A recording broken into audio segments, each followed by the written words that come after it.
Eu queria convidar você a abrir a sua Bíblia no livro de Atos, capítulo 9. Atos, livro esse que Buckley vai dizer que é a dobradiça que fecha os evangelhos e abre o restante do Novo Testamento, essa interligação. Carta essa escrita por Lucas a Teófilo, e é uma continuidade daquilo que ele já tinha escrito no seu evangelho. E eu quero desafiar você, próxima vez que você lê o evangelho de Lucas, pule João e leia Atos.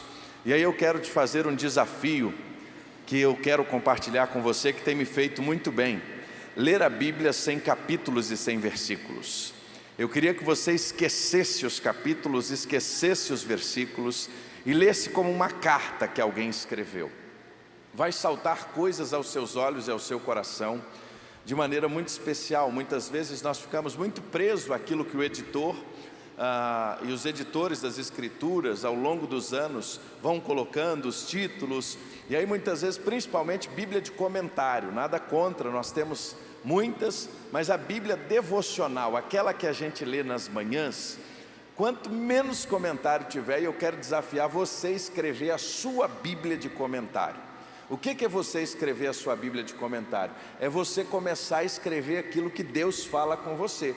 Que na verdade, quando você lê um comentário, nada mais é do que você está lendo aquilo que Deus já falou com alguém. Então você está sendo abençoado com a experiência de alguém. Mas você já pensou em escrever a sua própria Bíblia de comentário? Aquilo que Deus falou com você? E então eu tomei esse desafio, não que eu queira escrever uma Bíblia de comentário, mas eu tenho buscado ao longo dos anos escrever. Então a minha Bíblia é uma Bíblia sempre muito riscada, muito riscada. Quem anda perto de mim sabe que é um vício que eu tenho de ir riscando. Eu tenho muita dificuldade ainda com os papéis e leituras no digital. Eu sou lá do modelo antigo, gosto mesmo é de riscar para gravar. Então faça essa leitura, que ela vai te trazer. Quer que eu tenha ele mais próximo aqui ou mais distante o microfone? Mais próximo. Então tá bom, vamos tentar falar mais perto. Atos capítulo 9, nessa noite eu quero partilhar com os irmãos. Nós vamos voltar essa madrugada, o pastor Flávio vai ficar com os irmãos para amanhã. E eu quero agradecer aos irmãos por essa oportunidade durante esses dias aqui. Logo cedinho a gente retorna. Obrigado, irmãos, pelo carinho.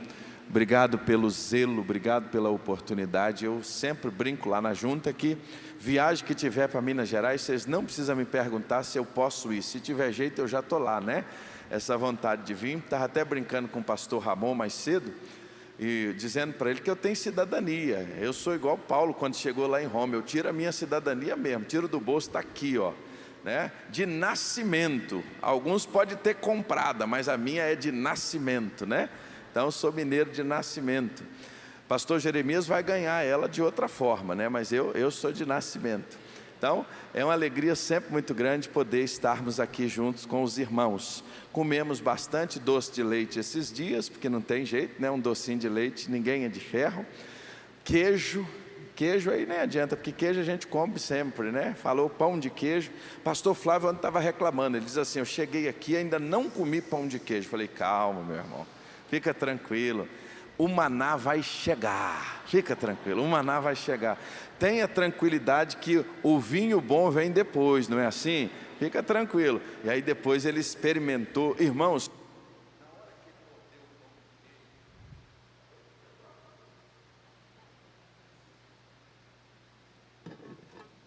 Eu precisava contar isso para os irmãos. Hoje de manhã ele teve uma experiência de ir no... Eu não sei qual o número do céu que ele foi, mas quando ele mordeu o pão de queijo, ele fez assim, ó. Aquilo foi um momento de inspiração para ele. Aí ele tomou um café, aí ele viu como é que o negócio funciona aqui para nós, né? Ele viu que o negócio é diferente. Irmãos, esse processo discipular, a vida discipular, ela mexe muito conosco. E nessa noite eu queria falar um pouquinho sobre um discipulador, a vida de um discipulador, e encerrar esse nosso dia de hoje. Hoje nós falamos tanto de discipulado. o perfil de um discipulador, a vida de um discipulador, o caminho de um discipulador. Nós somos uma geração, e nós fizemos uma pesquisa aqui rápida, e nós vimos que a maioria de nós que estamos aqui desde ontem não tivemos a oportunidade de ter um pai na fé.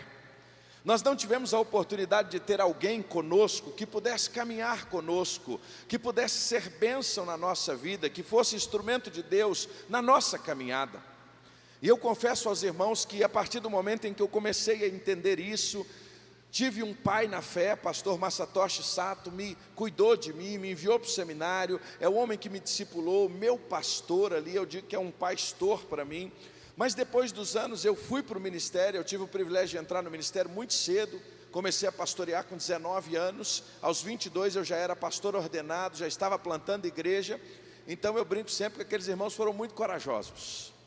E uma das coisas que eu sempre fui desafiado foi a não andar sozinho. E nós passamos alguns desafios porque a gente precisava aprender a cultura da prestação de contas, aprender a abrir o coração para alguém, aprender e a entender que como ser humano, como discípulo de Jesus, nós somos vulneráveis. E talvez um dos grandes desafios nossos, da nossa vida como crente em Cristo Jesus, como discípulo em Cristo Jesus, é reconhecer a nossa vulnerabilidade, porque quando a gente entende que nós somos fracos, que a gente é vulnerável, e a gente entende que confessar tentação é fechar a porta para não confessar pecado, a nossa vida muda. Porque a nossa grande dificuldade muitas vezes é confessar a tentação. E aí quem não confessa a tentação, mais cedo ou mais tarde pode confessar pecado, se confessar. Então quando você tem uma vida de prestação de contas com alguém, quando você na sua caminhada ganha alguém para andar com você, para ser um amigo de jornada, aí você pode dar o nome que você quiser, irmão mais velho, companheiro de jugo, dê o nome que você quiser para essa pessoa. O que você não pode é ficar sem ela. E Deus, na sua bondade, me deu o pastor Rubens, deu a Samara, a Márcia, e o Rubens é um camarada extraordinário, que é um presente de Deus para a minha vida. Rubens é uma pessoa muito direta, ele não tem arrodeios, ele é um homem muito objetivo, os sermões dele não passam de 17 minutos nunca, e eu já vi experiências dele assim, muito simples, ele me inspira muito. Ele diz assim: hoje eu vou pregar em 16, por exemplo, ele uma vez pregou sobre João 3,16, ele disse: eu vou pregar em 3 minutos e 16 segundos, ele pregou em 3 minutos e 16 segundos, ele tem essas coisas, isso é meu discipulador. Enquanto eu sou mineiro, e a gente que é mineiro, você sabe, meu irmão, mineiro quando ele quer falar uma coisa, ele dá tanta volta, ele vai arrodeando, ele começa por lá, ele começa de manhã, para chegar à tarde e ver se vai ter jeito de falar, sabia? Mineiro é assim. Aí eu casei com filha de nordestino, no início o negócio foi arrochado, porque nordestino é direto, puf! E aí eu ia falar alguma coisa com a minha esposa e era assim: olha, como é que você está? Mineiro chega assim, né? Está tudo bom com o senhor? E aí fala da família, fala. Nordestino chega e diz assim: por que você não fez isso aqui? Eu falei: rapaz, essa mulher quer mandar em mim, oxi! Aí a gente vai descobrindo o quanto a nossa cultura, nós somos diferentes uns dos outros, né? E aí a gente vai aprendendo na convivência, se amoldar um ao outro, e Deus vai cuidando de nós. Mas o Rubens é esse cara diretão. Ele não tem arrodeios, mas ele é aquele camarada que faz algumas coisas assim, que às vezes eu fico impressionado. O carinho e o cuidado dele com a nossa família, o carinho e o cuidado dele com os meus filhos. Quantas vezes de madrugada eu recebo uma mensagem e o Rubens diz assim: eu estou orando por você, eu estou cuidando da sua vida. Tinha que fazer uma cirurgia 4 anos atrás, eu ia entrar no centro cirúrgico 7 horas da manhã, 6 da manhã o Rubens chegou lá em casa. Ele disse assim, e ele mora em Goiânia. Ele foi a Brasília e disse assim: eu vim aqui que eu preciso orar com você antes de você ir para a sala de cirurgia. Esse tipo de gente, irmãos. Mas ele também não mede esforço para me falar assim: como é que está o peso esse mês? Ele sabe da minha luta com a obesidade, ele sabe da minha luta com o peso, ele sabe da minha luta. Aí de vez em quando ele vê assim que a coisa está arrochando, ele me dá uns presentes. Outro dia ele me deu uma meia de corrida de presente. Ele queria me falar alguma coisa, não queria? Ele é gentil. Agora ele é esse homem espiritual. Ele é alguém que me influencia muito sobre a vida de oração. ele é um homem que ora comigo, ele é um homem que de muitas maneiras, ele abençoa a minha vida, ele me faz pensar em coisas que eu não estou pensando. Quantas vezes ele me dá alguns estalos assim, que Deus usa ele para abençoar a minha vida. Ele fala assim: rapaz, você pensou nisso aqui? Eu disse: não tinha pensado não. Eu falei: rapaz, você é um camarada que você é presente de Deus na minha vida. Esse é o Rubens. O Rubens caminha comigo, são 10 anos. Hoje a gente já não tem mais um encontro semanal, formal, assim, olha, nosso horário é terça-feira, 9 da manhã, não. Tem semana que a gente se fala todos os dias, tem semana que a gente se encontra, tem semana que às vezes eu vou a Goiânia e sou abençoado por ele, tem semana que ele passa por Brasília. Do mesmo jeito é Márcia com a minha relação com a minha esposa, que é Samara, e nós somos abençoados. Irmãos, é muito bom você ter a oportunidade de ter um discipulador que é alguém de Deus na sua vida, que é alguém que pode falar com você, que é alguém que você pode abrir o seu coração. E hoje, se eu posso começar a caminhar com alguns homens ao longo desse tempo, com algumas pessoas, é muito fruto disso, que alguém caminha comigo, que alguém está perto de mim, que alguém me abençoa. Mas hoje eu queria falar com você do modelo de um discipulador bíblico. O modelo de alguém que discipula, alguém que é um discípulo de Jesus, que discipula pessoas, influencia pessoas. E eu queria convidar você para abrir a sua Bíblia, e você já abriu em Atos capítulo 9, e você deve estar pensando que eu vou falar de Paulo, mas eu não vou falar de Paulo. Eu quero falar de Ananias, o primeiro discipulador de Paulo, pós a sua conversão. A história é conhecida, o cenário nós já sabemos.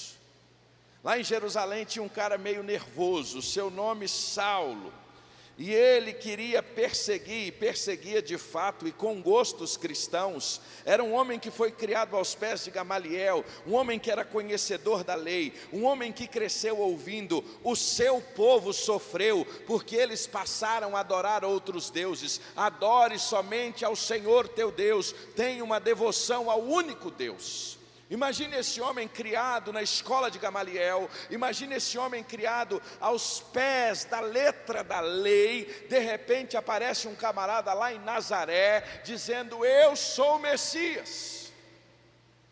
E ele começa a arrebanhar pessoas, e as pessoas que começam a segui-lo começam a dizer: olha, o Messias chegou. E ele não conseguia enxergar que aquele homem vindo de Nazaré era o Messias. Então só existia uma coisa para ele: perseguir esse povo que está indo contra tudo aquilo que nós aprendemos. Para pensar, às vezes é fácil a gente dizer que Paulo era um perseguidor, que Saulo era um perseguidor, mas muitas vezes nós não tentamos entrar na sua mente para ver ele sendo confrontado da noite para o dia com alguém que chega e diz: eu sou o Messias. Quem é você vindo de Nazaré para dizer que é o Messias? Nosso povo lá atrás já sofreu, o nosso povo foi exilado porque abandonou o Senhor, e agora eu estou vendo um monte de judeus seguindo esse camarada aqui. Eu não posso aceitar isso, e eu tenho que agora me levantar. Eu tenho que agora me levantar com o povo, eu tenho que me levantar com os líderes da lei para perseguir. E ele vai ao sumo sacerdote, pede autorização, ele pede cartas para as sinagogas de Damasco. E aí ele então parte, porque ele queria ir para Damasco para achar alguns que eram do caminho. Nós estamos falando, irmãos, que a capital da Síria era aproximadamente 100 quilômetros de Jerusalém. Ele pede autorização para ir numa cidade daqui a 100 quilômetros, Uberaba, né? Mais ou menos, dá um 100, não dá daqui em Uberaba? Imagina, ele pede autorização para sair de Uberlândia, para ir lá para Uberaba, para achar o povo que era do caminho. Mas, irmão, não tinha Fusca não, não tinha Brasília, não tinha Honda, não, irmãos. Os meios de transportes eram outros. Imagina 100 quilômetros no lombo do animal. Imagina que viagem gostosa. Pensa. Imagina como é que foi esse processo. E esse homem então, desejoso de servir o Deus a quem ele servia, e com a motivação no seu coração, achando que estava honrando a Deus, sem entender o processo, fazendo aquilo que estava no seu coração, ele vai para perseguir aqueles que são chamados aqui como os do caminho. os discípulos de Jesus, em um determinado momento da jornada, eles ficaram conhecidos como aqueles que eram do caminho, porque Jesus já tinha sido apresentado e apresentado a eles como o caminho. E então ele parte para Damasco, e ele vai em direção a Damasco, e enquanto ele estava próximo de Damasco, subitamente do céu ele ouviu um brilho muito grande ao seu redor, ele cai por terra, e ele ouve uma voz que dizia: Saulo, Saulo, por que você me persegue? E então Saulo vira e diz: Senhor, quem és tu? É interessante que vários teólogos mencionam aqui, e alguns querem dizer que a expressão Senhor seria apenas um pronome de tratamento educado. Jamais, meus irmãos, aqui quando Saulo se ajoelha, ele era de fato reconhecendo o senhorio, porque a gente vai notar o anterior, agora e o posterior. No posterior vai nos mostrar que este homem nunca mais foi a mesma pessoa a partir desse encontro. Não era apenas um pronome de tratamento, mas era o reconhecimento que aquilo que ele ouvia, a voz de quem ele ouvia, vinha dos altos céus. E ele diz: Senhor, quem é você? E ele ouve Jesus dizendo: eu sou Jesus, a quem você me persegues. E aí a maioria das versões vai ter logo aí, e aí a gente vai ouvir aquela expressão, né? Dura coisa é o quê? Recalcitrar contra os aguilhões. Mineiro conhece bastante aguilhão. A gente pode conhecer por outro nome, mas se tem uma coisa que para nós é muito comum aqui, principalmente quem vem do mato, é o aguilhão. Quem já tocou boi aqui? É fácil de entender o que é o aguilhão. Aguilhão é aquele ferro pontudo que a gente tem numa vara, que quando o animal empaca, a gente fazia o quê? Hoje não se usa mais, mas você estucava o animal, e aquela ponta de certa forma feria o animal, e o animal fazia o quê? Começa a andar. O Senhor usa essa expressão, dura coisa é recalcitrar contra o aguilhão, porque animal nenhum resiste, pode estar empacado, quando você chega nele ele anda. E o Senhor estava dizendo: olha Paulo, não adianta você empacar, não adianta você lutar, contra Deus você já perdeu a parada, você já perdeu a luta, você já perdeu, não adianta. Esse ditado era usado de muitas maneiras para dizer assim: não adianta você lutar contra esse poder que é maior do que você. Era um ditado comum, e então usa o Senhor esse ditado que era comum para que Paulo pudesse entender, e ele compreende até mesmo através dessa expressão que jamais adiantaria ele continuar lutando contra o Evangelho, contra o poder e a graça de Cristo Jesus. O homem cai.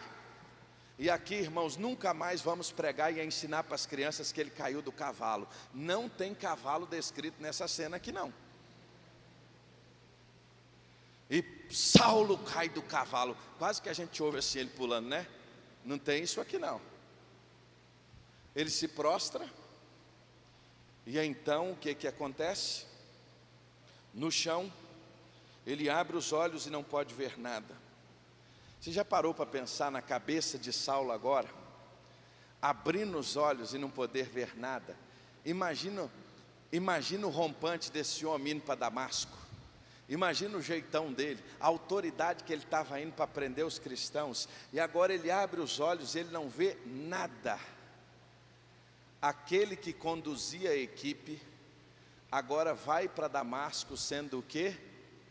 Conduzido. Irmãos, é assim que Deus faz. Deus leva a gente na lona, para a gente saber que a gente não é nada.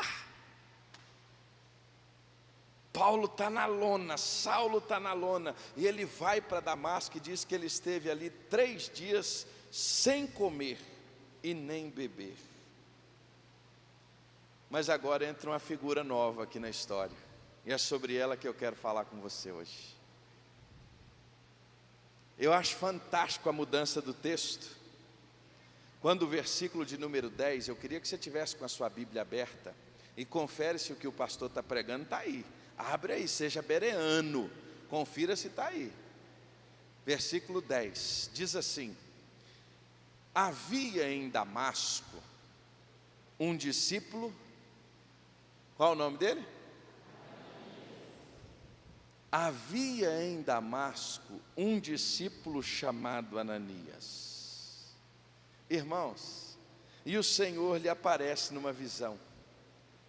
Naquele momento, quando o Senhor olha para Damasco, isso aqui eu fico imaginando, né? Tentando. Gente, não sei se você cresceu ouvindo rádio lá no mato, aí você do interior ouvia rádio, aí ia contando aquelas histórias. É por isso que eu gosto muito de rádio. Aí ia falando, eu ia ouvindo e tentando imaginar. Eu leio a Bíblia desse jeito. Eu vou lendo e fico imaginando. O texto diz assim: o Senhor, o que diz aí o texto?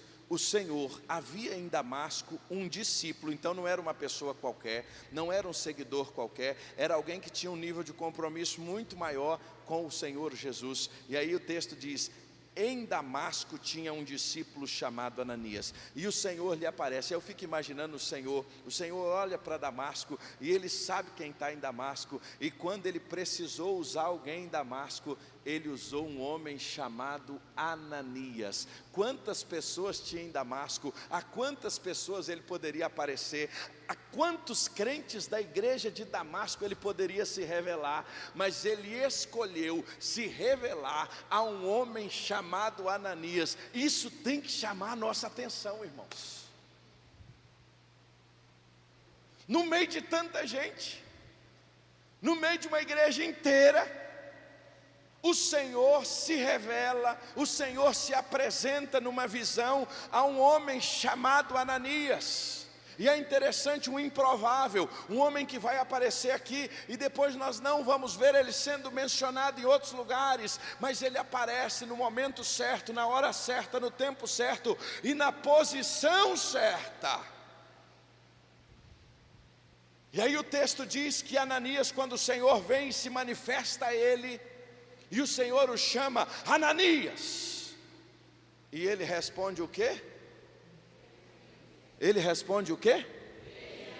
Isso já começa me chamando a atenção. Quem é um discipulador? O papel de um discipulador, as características de um discipulador. Aqui já me chama uma atenção para algo muito importante. Um discipulador é alguém que tem intimidade com Deus, porque quando o Senhor chama Ananias, quando o Senhor fala com Ananias, ele ouve, define, tem discernimento que era Deus falando com ele. Isso é tão interessante, irmãos, que ele não titubeia. Quando o Senhor se apresenta e fala com ele, ele diz: Senhor, eu estou aqui.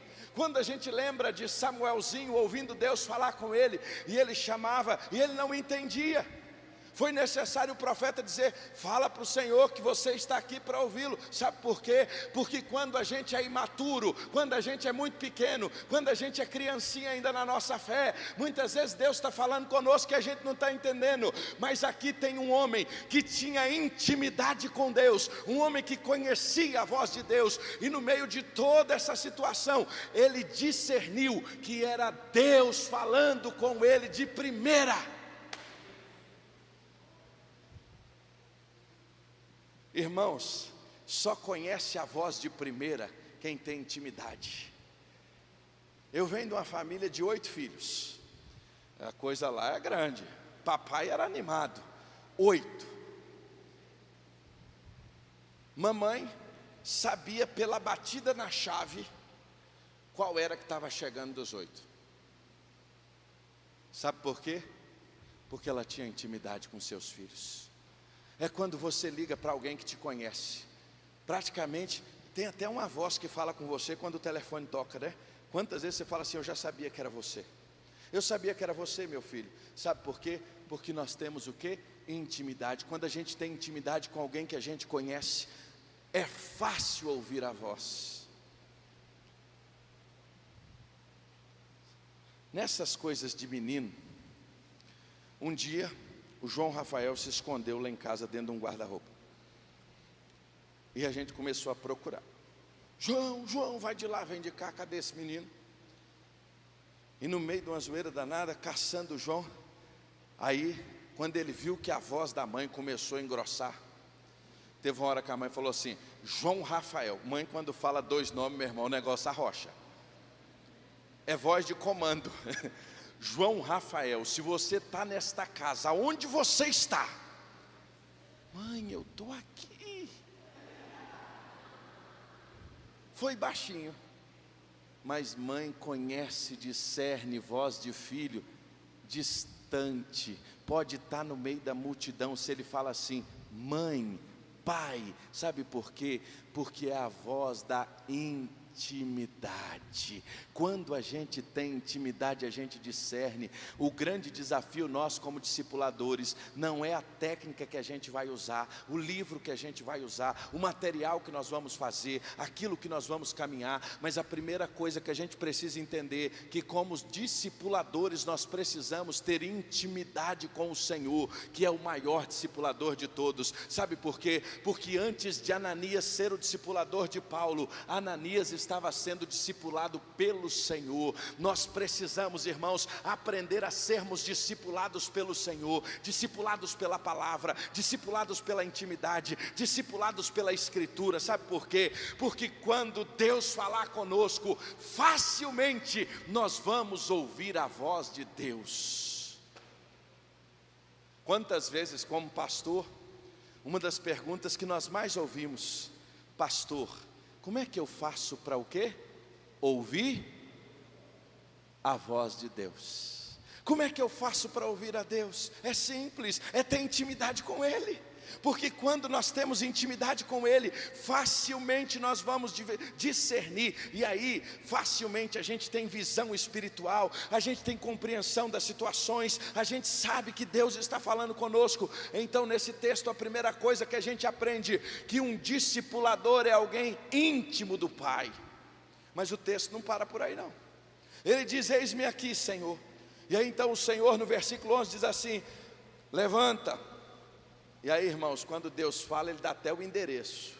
Deus não deixa dúvida no negócio não. Deus fala fácil, como diz meu querido pastor Manuel Neto, e repete. É para a gente não ter dúvida. E Ele vai e diz assim, ó, levanta, vai na rua chamada à direita, na casa de Judas, procura um homem de Tarso chamado Saulo. Ele está orando, e numa visão, viu entrar um homem chamado Ananias, e impor-lhe as mãos para que recuperasse a vista. Olha aí, olha a missão. Ananias, é o seguinte, você vai na casa de lá, você vai à casa de Judas, e lá você vai encontrar quem? Você vai encontrar o Saulinho. Lembra do Saulinho, Ananias? Pensa num cara legal, Ananias, você vai lá orar por ele. Irmãos, homem que tem intimidade com Deus é assim, na hora. Só quem tem intimidade com Deus tem essas respostas para Deus. Ananias vira na hora, na sua intimidade, e diz assim, Senhor,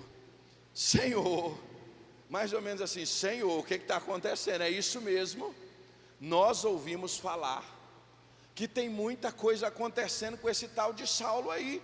Ele tem feito mal a muita gente, e aqui em Damasco, olha só, irmãos, Saulo tinha chegado há 3 dias, tinha ficado numa casa, sem comer e sem beber, mas a comunicação já tinha rodado, porque Ananias já sabia que ele tinha uma autorização para prender os irmãos de Damasco.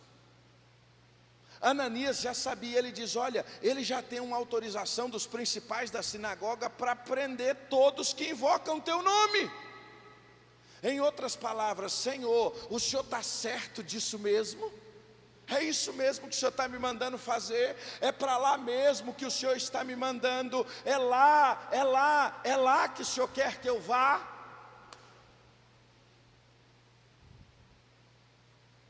Tem umas coisas que a gente pergunta para Deus, que a gente já sabe a resposta, mas que no fundo a gente gostaria de ter uma resposta diferente. Você já passou situação assim, que você fala assim, Deus, é isso mesmo que o Senhor quer? Você já sabe o que Ele quer, mas você pergunta para ver se Ele muda no meio do caminho?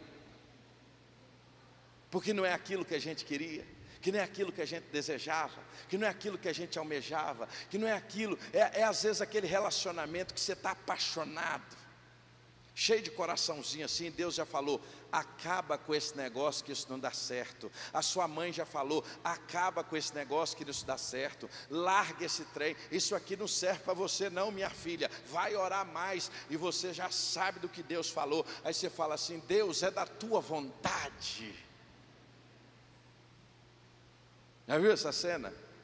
E aí você doida para Deus falar assim: ô filhinha querida, é da minha vontade. Aí Deus vai dar uma cacetada e diz assim: não é da minha vontade não, larga esse trem, minha filha, que eu estou te dando livramento. Aí às vezes é um emprego, às vezes é um negócio esquisito, às vezes é uma circunstância da vida. E aqui nós temos um discipulador virando e diz assim: Senhor, é isso mesmo que o Senhor quer?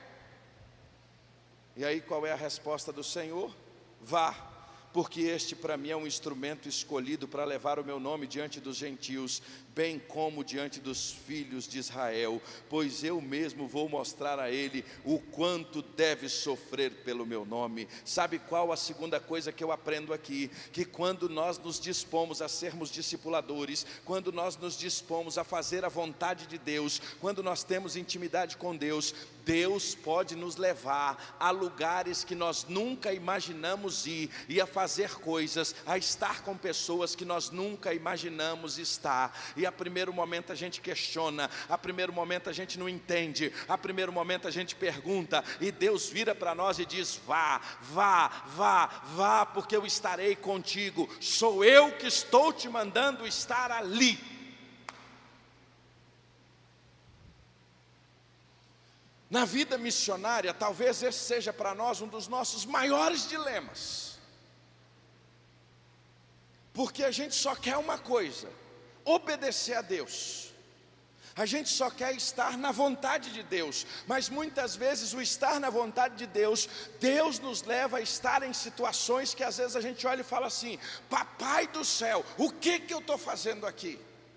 O que eu vim fazer aqui? Por que o Senhor me colocou para andar com essa pessoa? Por que o Senhor está me permitindo estar neste lugar? Por que o Senhor me levou para estar com esse lugar? Por que o Senhor me levou para estar nesta situação? E aí a gente vai ver, muitas vezes a primeiro momento a gente não compreende, a gente não entende, mas Deus quer que a gente abençoe um Saulo que está ali, e alguém que Ele tem muito especial naquele lugar, que Ele vai usar a nossa vida, para que esta pessoa lá na frente seja um grande instrumento nas mãos do Senhor. Às vezes você não está entendendo para onde Deus te levou, às vezes você não está entendendo o que Deus está fazendo contigo, às vezes você não está entendendo na onde Deus está te colocando, o que Deus está fazendo com você, por que Deus te tirou de lá e trouxe para cá, por que Ele pegou você daqui e levou para lá, por que Ele colocou aquela pessoa na sua vida. E às vezes você fala: Senhor, eu tenho que andar mesmo com esse camarada, essa mala sem alça de papelão na chuva que o Senhor bota aqui para eu andar com ele. O cara é folgado, o cara é preguiçoso. E aí o Senhor diz assim: discipula ele, anda com ele, bota ele debaixo do braço, ensina a palavra de Deus para ele. Seria bom, irmãos, se a gente discipulasse e andasse com pessoas que fossem parecidas conosco. Mas às vezes Deus coloca a gente em umas situações para a gente discipular pessoas que são o nosso oposto, e são pessoas que às vezes tudo aquilo que a gente julga de ruim e de errado, nós nos deparamos com elas. Aí tem hora que você quer chutar o balde. Como tem um amigo, ele diz assim: você já pensou em desistir? Ele diz para mim toda segunda-feira eu quero parar, toda segunda-feira eu quero largar. Aí Deus vai e fala assim: não, ainda não é chegada a hora. Às vezes Deus coloca a gente em algumas missões, às vezes Deus coloca a gente em algumas situações que a gente olha para andar com algumas pessoas, que você fala assim: papai, é isso mesmo.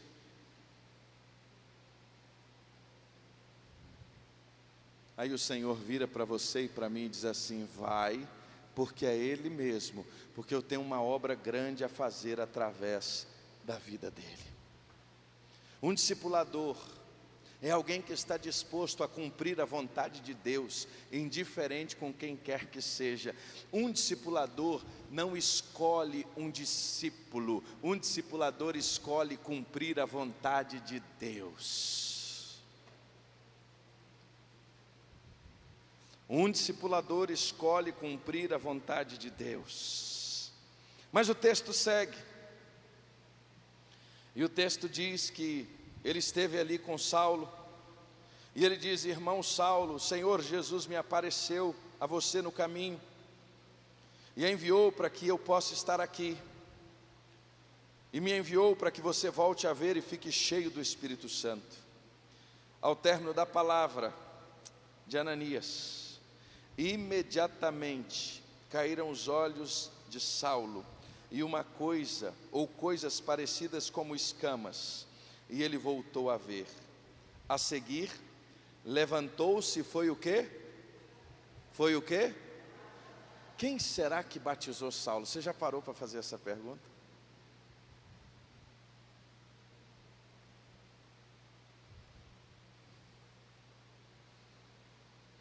E aí, pastor Robson? Quem foi o homem que batizou Saulo? A gente fica sem jeito de dizer que foi Ananias, né? Porque não está ali. Ananias batizou Saulo, mas tudo dá a nos entender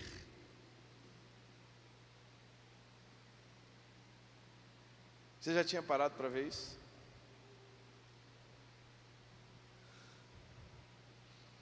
Levantou-se e foi batizado, e depois de comer, sentiu-se o quê? Fortalecido.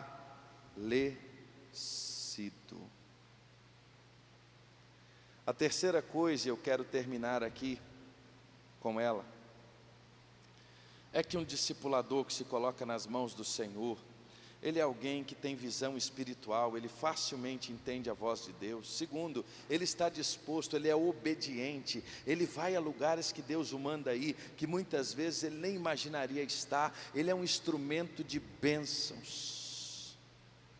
Mas a terceira coisa que me chama muita atenção, um discipulador é alguém cheio do Espírito Santo, que é um homem acolhedor, de testemunho dos de dentro, dos de fora, e que está disposto a dar-se de si mesmo para cuidar daqueles a quem Deus coloca na sua vida. Imagina o risco que aos olhos humanos nós estamos pensando que Ananias estava correndo. Imagina quantas perguntas Ananias não teria que responder. Imagina quantas coisas Ananias não ia ter que poder explicar depois, e eu quero depois só seguir o texto aqui, mas algo me chama muita atenção, que Ananias era uma pessoa extremamente acolhedora e um homem de um testemunho extraordinário. Sabe por quê? Saulo é batizado, e aqui acontece algo que é mais ou menos o que a gente vive na Cristolândia, diferente da nossa rotina de igreja. Nossa rotina de igreja é mais ou menos assim: a gente termina o culto, na hora do apelo a gente diz, quem quer aceitar Jesus, o camarada vem na frente, a gente ora por ele, ele confirma a decisão e a gente diz assim, Deus abençoe, na semana a gente te liga. Na Cristolândia não, né, pastor Otílio? A gente diz assim, quem quer aceitar Jesus, quem quer ficar com a gente? Você não vai embora não, a gente quer que você fique. Quando Paulo se converte, quando Saulo tem uma experiência com o Senhor, Ananias não termina de orar por ele e diz assim, fui. Isso não acontece não. O texto diz, a partir do verso de número 19, que Saulo permaneceu alguns dias com os discípulos em Damasco. Certo? Você acha que na primeira noite ele ficou na casa do irmão Pedro? Você acha que na primeira noite ele ficou na casa de quem? Para ele ficar com os discípulos? Meu irmão, vamos comigo. Vamos comigo, você vai andar comigo agora. E não era só uma questão de estar comigo e andar comigo. era chegar na igreja. E aí imagine agora, imagine essa cena. Você já parou para imaginar essa cena? O irmão Ananias, pensa numa pessoa boa, um homem de testemunho, está andando em Damasco. Quem estava do lado dele? Saulo. Aí ele chega para o culto, para a oração matinal com os irmãos, culto de oração 6 da manhã, e os irmãos olham, quem está entrando? Saulo junto com o irmão Ananias. Qual é a pergunta? Será se ele prendeu Ananias e ele entregou a gente, veio aqui procurar todo mundo? Você já parou para pensar nessa cena? Você já parou para pensar no que estava acontecendo? Porque às vezes, irmãos, a gente lê a Bíblia tão rápido assim que a gente não para pensar nessas coisas. Já imaginou o irmão Ananias entrando no culto domingo à noite, quem do lado dele? Saulo. Pensa. Aí a irmã vira para outra e fala assim: moço, mas não é ele que prende os crentes? Será se ele veio prender a gente? O que ele veio fazer aqui hoje? O que ele está fazendo aqui conosco? Mas diz o texto que ele ficou ali alguns dias e logo nas sinagogas ele começou a proclamar a Jesus, que ele é o Filho de Deus, e todos que ouviam Saulo estavam atônitos e diziam: não é esse que exterminava os crentes? Não é esse? Agora ele está invocando o nome de Jesus, precisamente para aprender e levá-lo aos principais sacerdotes. Saulo, porém, mais e mais se fortalecia, confundia os judeus que moravam em Damasco e demonstravam que Jesus é o Cristo. Saulo fica, Saulo permanece. Agora Saulo não só permaneceu, ele foi acolhido pela igreja. Agora você já parou para pensar por que Saulo foi acolhido? Já parou, Robson? Pastor Robson, para pensar nisso? Existe um fator muito interessante.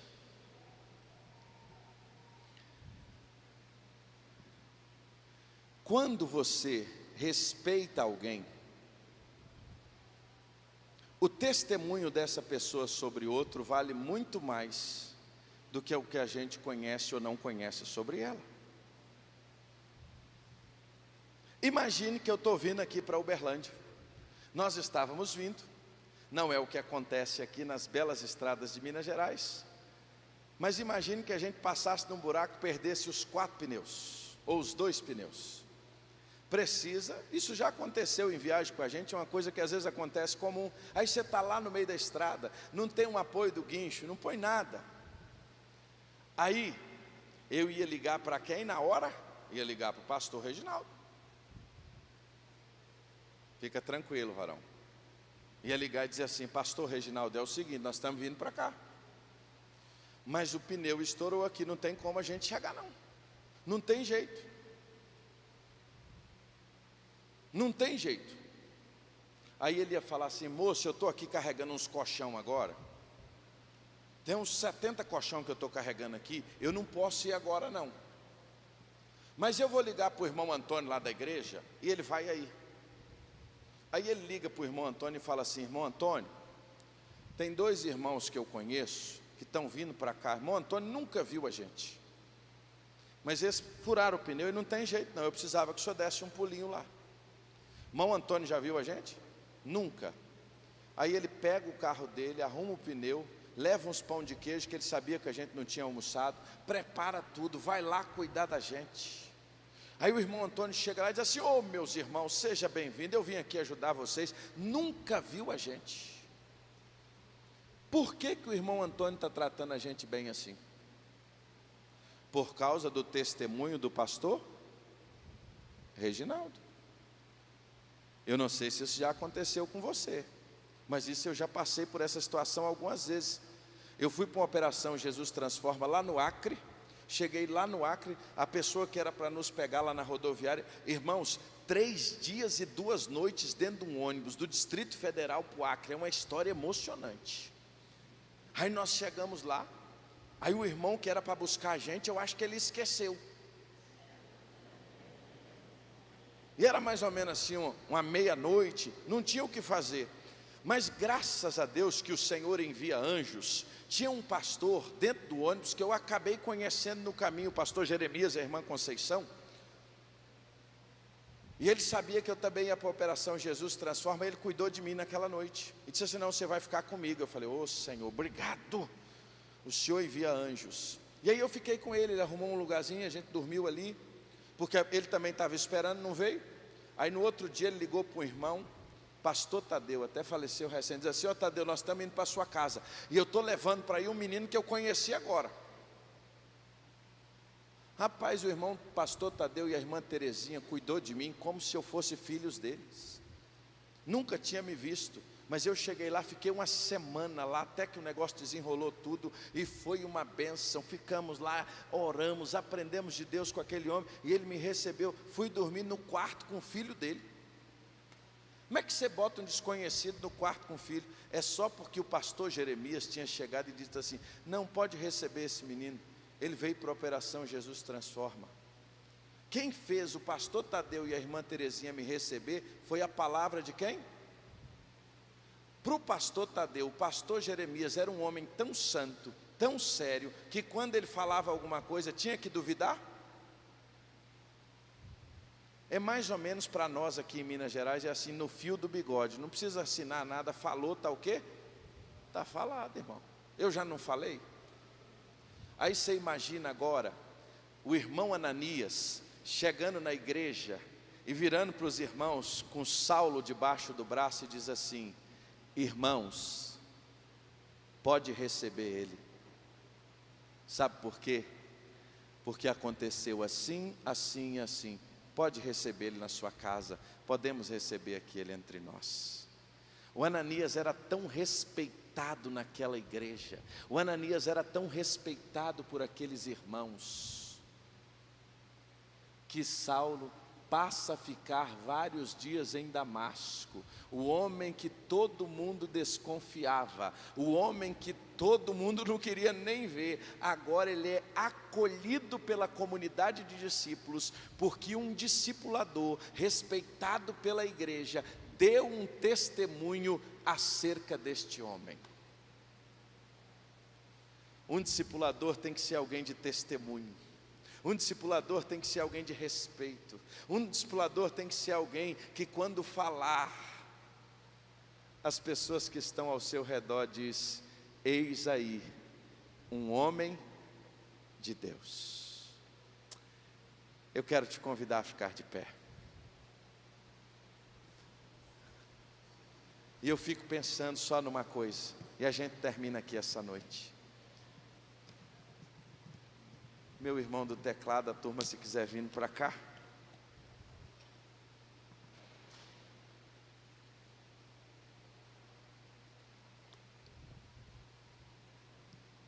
Eu fico pensando só numa pergunta. O texto diz o seguinte: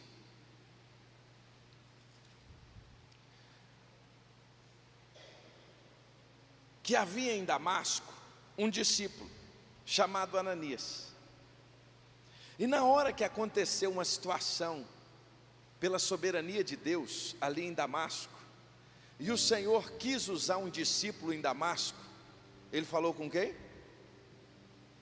Ele falou com quem, irmãos? Com quem era o nome do homem? Imagine agora, 2000 anos depois, aproximadamente, um outro Saulo está chegando aqui em Uberlândia, e no meio do caminho ele tem uma experiência com Deus e ele é convertido. Se hoje o Senhor olhasse aqui para Uberlândia, se hoje o Senhor olhasse para Paracatu, se hoje o Senhor olhasse para Araguari, se hoje o Senhor olhasse para a sua cidade, e ele precisasse de um discipulador para cuidar de alguém, você acha que ele chamaria seu nome? Você acha que ele falaria com você?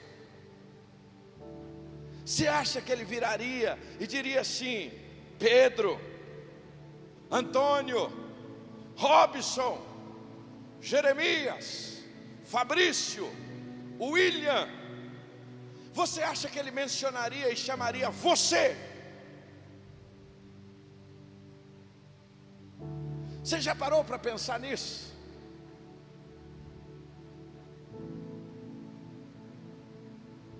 Meus irmãos, Deus tem muito povo nesse Triângulo Mineiro, e eu creio nisso. Deus tem muita gente nessa cidade. Deus tem muita gente que vai se converter em Uberlândia. Deus tem muita gente que vai ser transformada nesse lugar.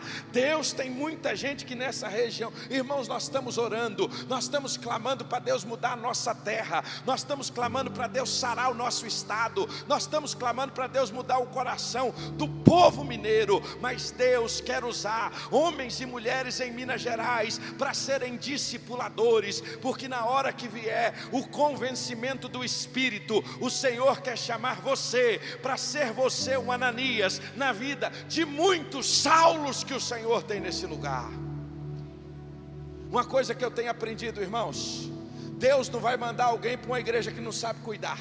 Deus não vai mandar alguém, porque a palavra de Deus diz que é o Senhor que dá o crescimento. Não tem método, não tem metodologia, não tem nada disso, irmãos. Esqueça, é obra de Deus, é o Espírito Santo que convence o homem do pecado, da justiça e do juízo, e Deus vai mandando. Irmão, tem coisa que acontece. Tem umas igrejas que Deus tem nos permitido conhecer, que você chega lá e fala assim: meu Deus, o que está acontecendo aqui? Eu conheci uma igreja na Bahia que em 2014 era 60 membros, o ano passado ela chegou a 600 pessoas, numa cidade de 20 mil habitantes. O que é que tem lá? Viraram pentecostal? Não, nada disso não, irmão. São crentes sinceros, crente batista, fazendo oferta missionária, vivendo junto com a convenção. Só tem uma coisa: aquele povo aprendeu a cuidar, e quando eles aprenderam a cuidar, Deus começou a mandar, Deus começou a enviar. Porque Deus não vai enviar criança para uma igreja que não sabe cuidar de criança. Deus não vai enviar para um povo que não está nem aí. Entra aqui alguém, entra um novo, entra uma pessoa em busca de Deus, o camarada entra, ele sai, ninguém anota o seu nome, ninguém quer nem saber quem é ele, ninguém liga no dia seguinte. Você acha que Deus vai mandar? Aí enquanto a gente fica dormindo, tem gente que está lá anotando, buscando, indo atrás, correndo. Eu vou mandar para quem quer cuidar, eu vou trazer para quem quer pagar um preço do cuidado. Eu quero pagar e eu vou enviar. É para o Ananias, que lá na madrugada, quando eu falo com ele, eu digo assim: Ananias, estou aqui, Senhor, pode falar que eu estou na vigília, pode falar que eu estou pronto. Irmãos, Saulo poderia ser um problema para Ananias. Tem muito novo crente que é um problema para a igreja. Tem gente que acha que quando chega um novo crente isso é um problema. O novo crente lá na minha casa é um problema.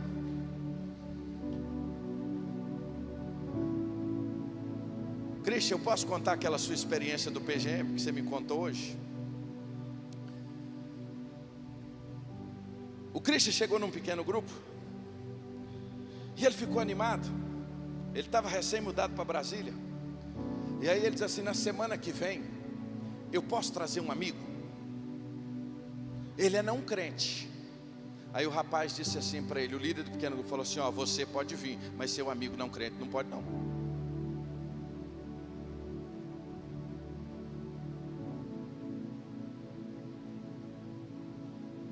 Às vezes nós estamos agindo do mesmo jeitinho, irmãos. Irmãos, os campos estão brancos para a ceifa.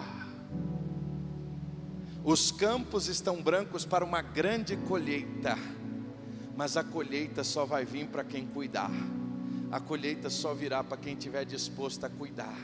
E cuidar de criança não é moleza não, irmãos. Só quem tem menino pequeno sabe. Menino pequeno dá trabalho. Menino pequeno precisa de atenção. Menino pequeno precisa de cuidado. Menino pequeno precisa carregar. Você tem que levar, você tem que trazer. Tem gente nova que vai chegando na igreja. Você vai ter que naqueles primeiros meses buscar, trazer, levar. E isso vai mudar a sua rotina. Vai mudar o seu carro. Seu carro vai começar a carregar gente que você não sabe quem é. A sua casa vai começar a entrar gente que você não sabe quem é. Você vai começar a andar com gente que você fala assim: meu Deus, quem é esse cara? Aí você vai ficar tranquilo, porque é Deus que está cuidando de você. É Deus que está cuidando do seu carro. É Deus que está cuidando da sua casa. É o seguinte, irmão: ou você entrega tudo e se liga na mão de Deus e deixa Deus cuidar de você, ou você vai ficar com reservas. E Deus quer te usar, Deus quer usar a sua vida, Deus quer fazer de você um Ananias. Agora você precisa dizer: Senhor, eu estou aqui. Se o Senhor precisar de alguém aqui em Uberlândia, eu estou na área, Senhor. Eu sou cheio de defeito, eu sou cheio de tranqueira, mas eu estou precisando de mudança e eu quero dizer: eu estou aqui, Senhor. Se na minha cidade o Senhor quer contar com alguém para cuidar de alguém, eu estou aqui. Você está disposto a isso, irmão? Eu quero desafiar você a sair do seu lugar, mas só vem aqui na frente se você está disposto a dizer: Senhor, eu não sei o que vai acontecer não, mas hoje eu estou assinando aqui, ó. Eu estou assinando aqui um compromisso com o Senhor. Eu quero cuidar de gente. Eu queria desafiar a sair do seu lugar, a se ajoelhar aqui na frente hoje e dizer assim: Senhor, eu quero ser um Ananias, porque eu sei que o Senhor tem Saulos aí, eu sei que o Senhor tem gente para me cuidar, eu sei que o Senhor quer me usar, eu sei que o Senhor quer usar a minha vida. E quando o Senhor olhar aqui para a minha região, e o Senhor falar assim: eu vou usar alguém, eu estou no lugar, Senhor, eu estou aqui de mão levantada, eu estou na brecha. Eis que eu procurei alguém que se colocasse aonde? Na brecha, e não encontrei. O Senhor continua a procurar gente que se coloca na brecha, gente que diz assim: Deus, eu não sei fazer não, eu sou incapaz, eu sou imperfeito, eu não sei nem como é que esse negócio vai acontecer, mas eu quero dizer para o Senhor hoje: Paizinho querido, eu estou aqui. Ah, eu sou pastor. Meu irmão, se coloca na brecha e diz assim: Jesus, eu não sei como é que vai ser não, mas eu quero treinar a minha igreja para ela ser a igreja mais acolhedora da face da terra. Eu quero que a minha igreja seja aquela igreja que acolha, que alguém quando chegar nela vai ter vontade de voltar, vai ter vontade de retornar. E nós vamos ligar, nós não vamos pegar as fichas e guardar numa gaveta para nunca mais lembrar. Irmão, aquilo não é um número de telefone, aquilo é uma alma. É uma alma que Deus nos deu. E às vezes a gente guarda aquela ficha e nunca mais liga. Quantas vezes a gente recebe um pacote de ficha? Não é um pacote de ficha não, irmãos. Aquilo era a igreja que devia estar sentada nos bancos da sua congregação, mas ninguém ligou, ninguém foi atrás. É por isso que às vezes a porta da saída é maior do que a da entrada, porque a gente não está cuidando das pessoas que Deus tem para nós. E hoje o Senhor está dizendo: cuida que eu vou mandar. Se você estiver disposto a cuidar, eu vou enviar. Se você estiver disposto a cuidar de gente, eu vou enviar. Eu vou te dar almas. Agora a sua rotina vai mudar, a sua agenda vai mudar, o banco do seu carro vai carregar gente que você nunca carregou, mas em nome de Jesus, glória a Deus, porque aquele carro não é seu não, ele é de Jesus. Aquela casa não é sua não, ela é de Jesus. Aquilo que Deus colocou nas suas mãos não é seu não, é de Jesus. E você vai dizer: Deus, eu estou aqui, eu quero ser Ananias. Eu quero me colocar nas tuas mãos e dizer: Deus, eu quero fazer diferença. Pai, eu quero que o Senhor me use como Ananias. Deus, se o Senhor quiser contar com alguém na cidade de Samambaia, Pai, se o Senhor quiser contar com alguém lá em Brasília, não tem dia, não tem hora, Senhor, eu estou aqui, meu Pai. Eu quero, Senhor, me colocar na brecha. Eu quero ser instrumento nas tuas mãos. Eu quero ver almas, eu quero ver vidas. Senhor, nos dar amor por aqueles que perecem. Deus abençoe meus irmãos que estão aqui, que estão dizendo ao Senhor: Pai, eu quero ser um Ananias, eu quero ser usado pelo Senhor. Eu sei que o Senhor tem Saulos no meu bairro, eu sei que o Senhor tem Saulos no prédio onde eu estou, eu sei que o Senhor tem pessoas que vão se converter, mas que vão precisar de um pai espiritual, que vão precisar de um cuidador, que vão precisar de um discipulador. E eu quero dizer ao Senhor: Pai, eu ainda não sei nem o que é para fazer, eu não sei nem como vai ser, eu não sei nem que de maneira será, mas hoje eu quero dizer ao Senhor: Papai, eu estou aqui à sua disposição. Eu quero ganhar almas para Jesus, eu quero ser instrumento nas tuas mãos, eu quero abençoar pessoas. Eu tenho incapacidades, eu sou fraco, eu não sei nem como falar, mas Pai, na minha insignificância, eu quero dizer ao Senhor: toma minha vida nos teus braços, toma minha vida nas tuas mãos, Senhor. Perdoa, Deus, a nossa, Deus, falta de compaixão, Deus, com o povo que sofre. Nos perdoa, Senhor, por aqueles que passaram nas nossas igrejas e nós não fomos atrás.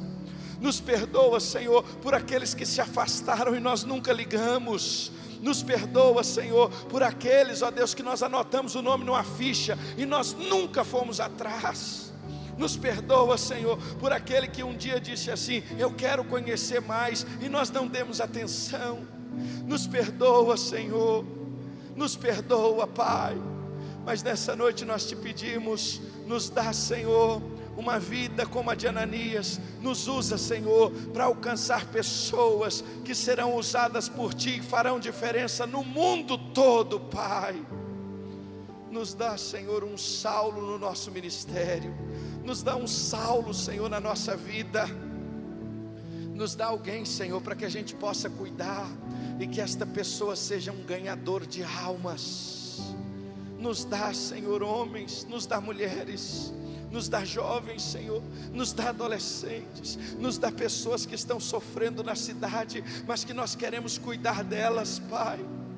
Nesta noite nós estamos renovando a nossa aliança com o Senhor, porque nós a quebramos, nós falhamos, e hoje nós te pedimos, Deus, nós estamos aqui, nos faz lembrar, Deus, de pessoas que nós nunca mais ligamos nessa noite.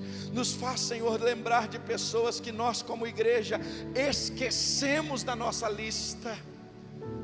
Enche, Senhor, o nosso coração de vontade de sair daqui e ligar esta noite ainda. Nos dá, Senhor, o desejo de ligar hoje ainda, Pai, de mandar uma mensagem hoje ainda. E usa, Senhor, a nossa vida para a glória do Teu santo nome. É a nossa oração, em nome de Jesus. Amém, Senhor. Eu queria que todos ficassem de pé, e os meninos vão chegar para cá e vão adorar ao Senhor. Mas eu queria falar uma coisa para você hoje. Deus colocou no seu coração o nome de pessoas, eu creio nisso. Gente que já passou pela sua vida, gente que está distante, gente que ficou pela beira do caminho. Eu queria que você falasse com Deus aí agora, e Ele vai mostrar para você esses nomes, eu creio nisso. Deus vai te dar nomes no seu coração, de gente que você conhece que está afastada. Deus está te lembrando agora, está trazendo ao seu coração aquele amor por aquelas pessoas que você sabe que estão longe. Mas eu queria que você nesta noite ainda, eu queria que agora você orasse por essa pessoa. Orasse agora pelo nome dela que Deus colocou no seu coração. Peça, você, meu irmão, que está no banco, alguém que você sabe que está longe, ore por ela agora. Ore por ela neste momento. Ore por ela.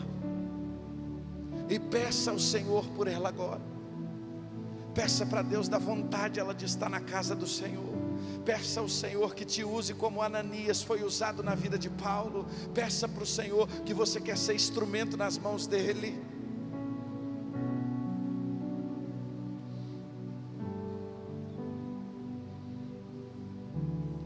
Só que nessa noite eu quero te fazer um desafio e uma grande oportunidade na sua vida. Isso aqui não é para trazer confusão na sua casa, não. Isso aqui é para ser bênção na sua vida. Isso aqui não é para te afastar de Deus, não. Isso aqui é para te aproximar de Deus. Isso aqui é uma ferramenta que Deus te deu para ganhar gente para Jesus. Eu queria que até esse culto terminar, você pegasse essa ferramenta aqui. Se você tem um contato dessa pessoa, você orou por ela, não orou? Você vai mandar uma mensagem para ela hoje. Você vai dizer para ela assim: olha, eu acabei de orar por você agora, e eu pedi ao Senhor pela sua vida nesta noite. E eu quero dizer que eu estou sentindo muito a sua falta aqui na igreja. Quero dizer que você é muito importante para nós. Eu quero dizer que você é muito importante. De preferência grava até um áudio, que esse negócio de mensagem é muito frio. Ou se puder, liga para essa pessoa hoje. Você tem o contato dela? Você lembra quem é ela? Você aceita esse desafio? Eu queria desafiar você a fazer uma atitude prática hoje. Use esse celular para abençoar. Liga para essa pessoa. Você vai ficar impressionado com o que Deus vai fazer. E nós vamos ver muitos testemunhos. E eu creio nisso. Para a glória do nosso Deus. Erga os vossos olhos e veja que os campos estão brancos para a... Que Deus nos abençoe em nome de Jesus.